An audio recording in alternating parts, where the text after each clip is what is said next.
আপনি কি মনে করেন বাংলাদেশের মানুষ যুদ্ধাপরাধীদের শাসন মেনে নিবে? জি না। আপনি কি মনে করেন বাংলাদেশের মুক্তিযোদ্ধারা কখনোই স্বাধীনতা বিরোধী শাসন মেনে নেবে? তার জি মানে না। একটা সংঘাত হবে। তো এই সংঘাত জি। যদি হয়, আমরা দুজন মারামারি কাটাকাটি করি, তাহলে তো দুর্বল হবো আমরা দুজনেই। আজকে এই মুহূর্তে হঠাৎ করে ঢাকা বিশ্ববিদ্যালয়ের বুয়েটের ছেলেরা, ঢাকা বিশ্ববিদ্যালয় বুয়েটের ছেলেরা রাত্রে বেলায় মিছিল বের করলো। সেই মিছিলে তারা তারেক রহমানকে অকথ্য ভাষায় গালাগালি করলো। কেন? এই গালাগালি যদি করে তাহলে কি হবে? স্বাভাবিকভাবে এটা জামাতের নামে যাবে, জামাত করেছে। কিন্তু জামাত তো করে নাই। জামাতের আমির তো বলছে তারা করে নাই, ছাত্র শিবির বলছে তারা করে নাই। তাহলে কারা করলো? কারা করাচ্ছে?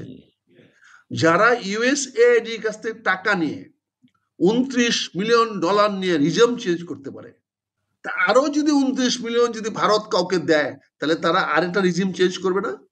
আরেকটা রিজিমকে এস্টাবলিশ করবে না? ভারত কি বাংলাদেশে 30, 40, $50 মিলিয়ন ইনভেস্ট করার মতো তার স্বার্থ আছে না? সেই স্বার্থ সে ব্যবহার করতে পারবে না। ভারত কি এখনো এত শক্তিশালী বাংলাদেশে? কে? ভারত ভারত ভারতের কি ভারতই তো এখনো এত বাংলাদেশ প্রাধান্য? ভারত ছাড়া আর কে শক্তিশালী বাংলাদেশে বলেন? ভারত ছাড়া বাংলাদেশ আচ্ছা, শক্তিশালী কি? একমাত্র ভারত তো সবার অভিভাবক, সবাই সর্দার তো এখানে ভারতেই। ভারতকে তো আমরা এই পাত্তাই দিচ্ছি না। ভারতকে তো আমাদের সরকার পাত্তা দিচ্ছে না। আমাদের সেভেন সিস্টার নিয়ে। পাত্তা তো পাকিস্তানও দেয় না। তো কি হয়েছে? পাত্তা না দিয়ে কি হয়েছে? হুম, পাত্তা তো 71 সনে পাকিস্তানও দেয় নাই। তো কি হয়েছে? হুম, 11 মাস তো ভারত অপেক্ষা করছে। আমার তো মনে হয় না আর 2-3 মাস অপেক্ষা, 3 মাস অপেক্ষা করবে। আমার তো মনে হয় না ডিসেম্বরে আবার আরেকটা জয় চলে আসে কিনা বাংলাদেশে। হুম। কারণ ভারতই তো বাংলাদেশের রাজনীতি আ- ফ্যাক্টর। আচ্ছা, ভারত তো বর্তমান সরকারের যে অনেকে বলছে যে প্রফেসর ইউনূস সাহেব ক্ষমতায় এসছেন, উনি যদি এসে বলতেন যে আমি এত কিছু চাই না, আমি শান্তি পুরস্কার, ওনার শান্তি পুরস্কার পেয়েছেন আমরা সবাই জানি, দেশটাকে সাজাতে চাই, আপনারা সবাই একযোগে কাজ করেন, অন্যায় অত্যাচার যারা করবেন তাদেরকে পাকড়াও করা হবে। এখন শেখ হাসিনার আমলের কথা আপনি বলছেন, বর্তমানে কি ভালো সময় যাচ্ছে? মানুষ কি শান্তিতে আছে? এখন বাংলাদেশ শান্তিতে আছে কিনা, এই যে আমার এক ভাই বলছেন বিএনপি কামড়াকামড়ি করতেছে। তো কামড়া এবং কামড়ি কার সঙ্গে করতেছে কামড়াকামড়ি? তাহলে আপনারা কি করতেছেন? আপনারা কেন বিএনপিকে ক্ষমতা দিতে রাজি হচ্ছেন না? আপনাদের সমস্যাটা কোথায়? নাহলে আপনারা ক্ষমতা নেন এবং ডক্টর ইউনূস সাহেব শান্তিতে রুমেল পেয়েছেন, শান্তি উনি আনতে পারেন নাই, তাহলে হুম, এর ক্ষতিটা কার হচ্ছে?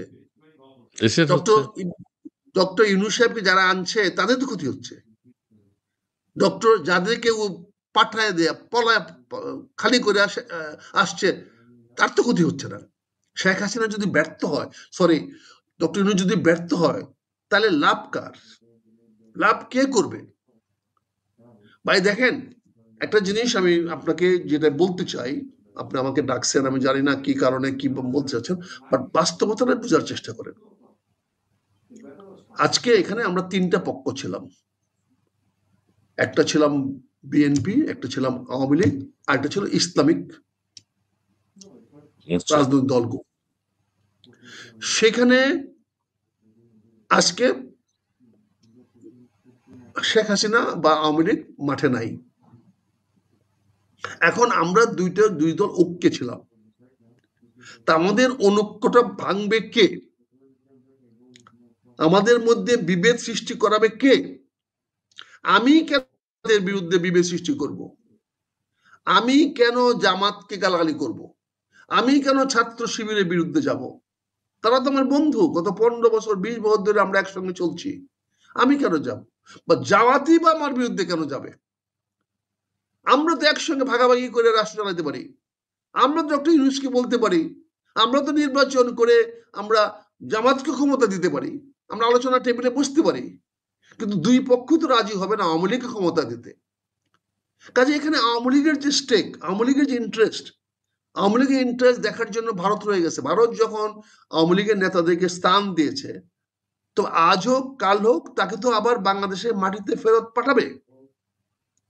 এখন বিলের বেশি আপনার পাঠাক কাছে আ আপনার আর কাছে দেয়ালে মনে হচ্ছে বাংলাদেশ আপনার কাছে মনে হচ্ছে ভারত থেকে আবার ফেরত পাঠাবে?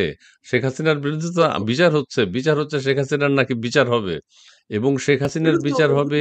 তো রাজনীতি, জুলাই এটা তো আগস্ট আন্দোলনে রাজনীতিতে, শেখ হাসিনা এটা গুলির তো জন্য নির্দেশ এটা তো দিয়েছিলেন। শোনেন, নির্দেশটা এটা কোথায়? এবং রাষ্ট্রপ্রধান হিসেবে, রাষ্ট্রের প্রধান এটা হিসেবে, তো প্রধান এটা ব্যক্তি তো হিসেবে কি রাষ্ট্রের রাজনীতিতে তো শৃঙ্খলা রক্ষা করার শোনেন, দায়িত্ব ছিল না? না। ভাইয়া শুনেন, এটা তো রাজনীতিতে চিরাচরিত হয়ে আসছে। হুমায়ুন পরাজিত হইয়া, শেরশাহের কাছে পরাজিত হইয়া দিল্লি থেকে পলায় চলে গেছে। 2 বছর পরে আবার আসছে না দিল্লিতে ক্ষমতায়, হুম। ফেরত আসে না 2 বছর পরে, আবার দিল্লি তাহলে দখল করে নাই। আপনি আশাবাদী আওয়ামী লীগ আবার আসছে? আরে না আসলে তো ভারত তাকে স্থান দিল কেন? আসবি বলে তো ভারত তাকে স্থান দিয়েছে।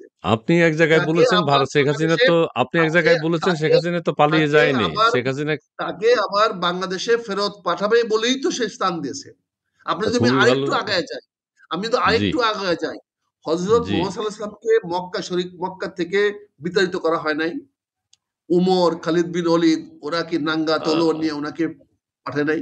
উনি হুম, জীবনের হুম, ভয়ে মদিনায় গিয়ে আশ্রয় নিয়েছেন। হুম, হুম, উনি কি মদিনায় গিয়ে কি সেটেল হয়েছেন? উনি তো মদিনার থেকে ১ বার, ২ বার, ৩ বার যুদ্ধ করে পরে জয়ী হয়ে আসছেন। হুম, হুম। মক্কাবাসী তো ওনাকে ডেকে নিয়ে আসেন নাই। মক্কা মক্কাবাসী বিজয়। তো আদর করে হুম, নিয়ে আসেন নাই। তো হুম, মক্কাতে তো বিজয়ের বেশে যুদ্ধ করে উনি আসছেন। আপনার ইরানের খামেনি, তাকে দেশ ছাড়তে হয় নাই, হুম, হুম। তাকে ফ্রান্সে পাঠিয়ে দেওয়া হয় নাই, তাকে তো তুরস্ক সরকারও রাখে নাই, সৌদি আবার সরকারও এসছে। রাখে নাই, হুম, হুম, তাকে ফ্রান্সে পাঠিয়ে দেওয়া হয়েছে। সে ফ্রান্স থেকে বীরের বেশে আবার ফেরত আসে নাই? হুম। বলেন।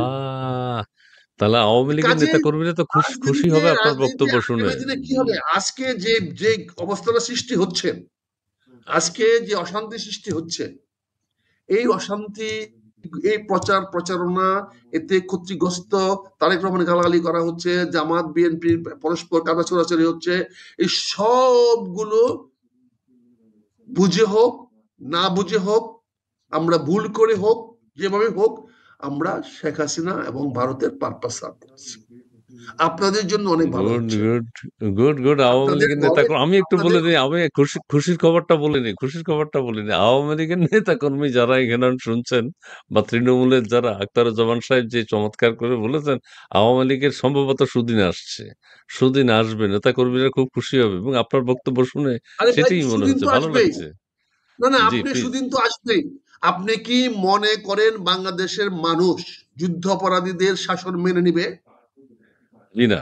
আপনি কি মনে করেন বাংলাদেশের মুক্তিযোদ্ধারা কখনোই স্বাধীনতা বিরোধী শাসন মেনে নেবে? তার জি মানে না। একটা সংঘাত হবে। তো এই সংঘাত জি, যদি হয়, আমরা দুজন মারামারি কাটাকাটি করি, তাহলে তো দুর্বল হবো আমরা দুজনেই।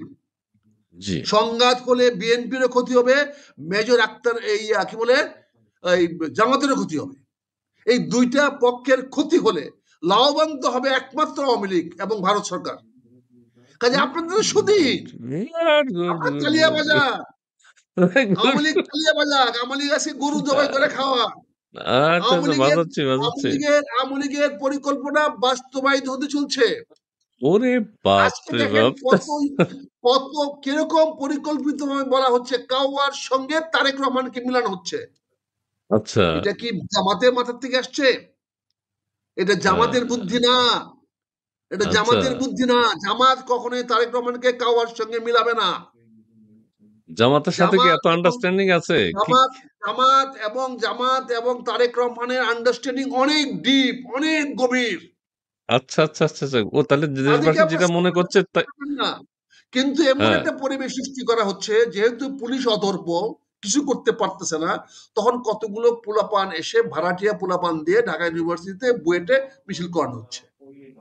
এরা কোন রাজনৈতিক দলের না, ছাত্র শিবিরের না, এরা ভাড়াটিয়া। হুম, হুম, এদিকে হুম, যদি আজকে আজকে দেখেন ছাত্র দল যদি আজকে ছাত্র শিবিরকে নিয়ে এদিকে ধরতে যায়, তো জি, টিকতে পারবে?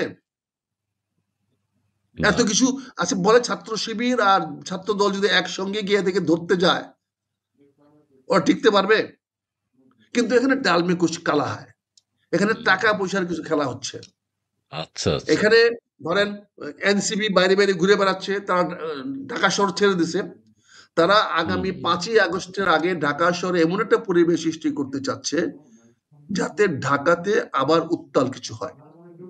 এবং যদি উত্তাল কিছু হয়, তাহলে সবচেয়ে বেশি ক্ষতিগ্রস্ত হবে বর্তমান সরকার, ডক্টর ইউনূসের সরকার। এবং তিনি ভারতের বিরুদ্ধে আজ পর্যন্ত একটা কটু কথা বলে নাই।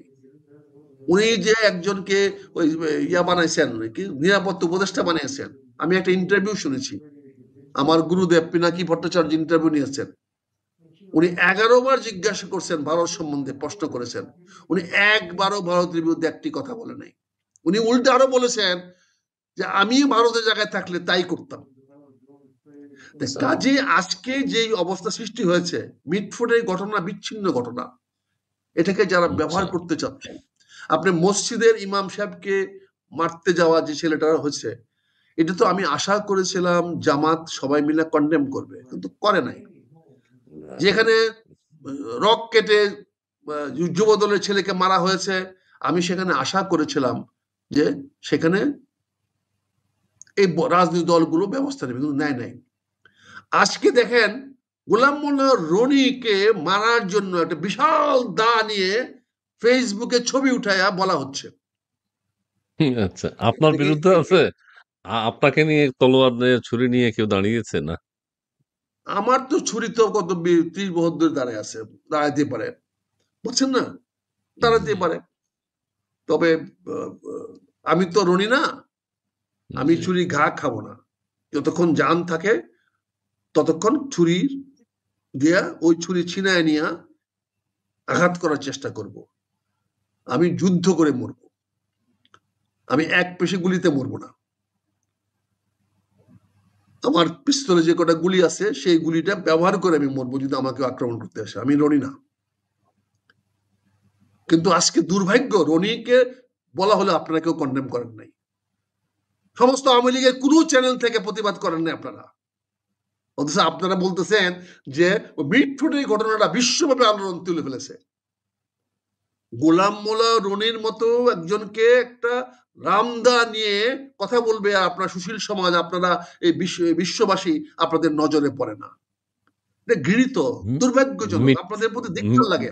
আপনাদের মাঝে মাঝে মনে হয়, মাঝে মাঝে মনে হয় আপনাদের বিবেক কোথাও বাধা আছে, অথবা বিবেক আচ্ছা, নাই। আমার একটু সুযোগ দেন, আমার একটু সুযোগ দেন। এবং আপনারা অত্যন্ত কি বলে পরহিংসা, মানে প্রতিহিংসা পরায়ণ। আপনি বলেন, আপনি আওয়ামী লীগের তো কেউ নাই এখন। ধনীকে যারা ছুরি দেখায় ফেসবুকে বললো, আপনারা যারা, আপনি তো মনে হয় আপনিও সেই পক্ষে, ওই ওই ছেলেটার পক্ষে, যে এই ছেলেটা রামদা দেখিয়েছে, কারণ আপনি তো নেই। কিন্তু আমাদের এগুলো ঘৃণা করতে হবে, এখন এগুলোকে আমি আওয়ামী লীগের ঘৃণা করি, না, বুঝছেন আওয়ামী না? লীগের নেতাকর্মী এখন আর কেউ নেই, কেউ কারণ আওয়ামী লীগের রাজনীতি নিষিদ্ধ করা হয়েছে, রাজনৈতিক কর্মকাণ্ড নিষিদ্ধ করা হয়েছে। আওয়ামী লীগের তো বীর পলাতক হইয়া এখন সারা পৃথিবীতে পালাই আছে। আমেরিকাতে বইরা গেছে আওয়ামী লীগের নেতারা, বুঝছেন না? এখন আপনার কথা শুনে তো খুব আশান্বিত হচ্ছে, আওয়ামী লীগের নেতাকর্মীরা তো ফিরে আসবে।